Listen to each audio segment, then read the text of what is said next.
ఆలోచించేయండి.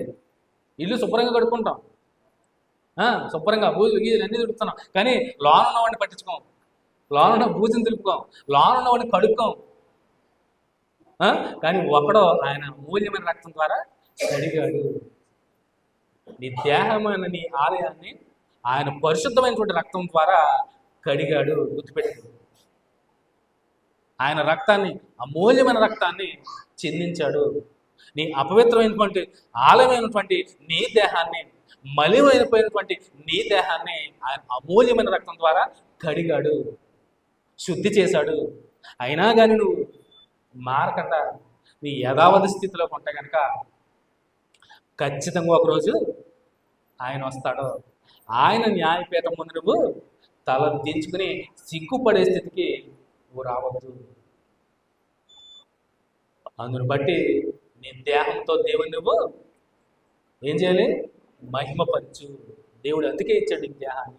అంతేగాని నీ శారీర అవసరాల కోసం నీ దేహాన్ని తాకట్టు పెట్టుకుని, నీ దేహాన్ని మరొకరికి ఇచ్చుకొని అపవిత్రం చేసుకుని పాప స్థితిలోకి నువ్వు వెళ్ళిపోకు. చివరిగా ఒక మాటని జ్ఞాపకం చేస్తాను, చూడండి. ఎందుకంటే తీర్పు దినం రోజున ఖచ్చితంగా అది మంచిదైనా సరే చెడ్డదైనా సరే, చూడండి 2 కొరింథీ 5వ అధ్యాయము 10వ వచనం చూడండి.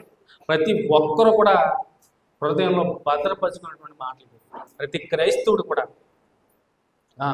5వ అధ్యాయము 10వ వచనం చూడండి.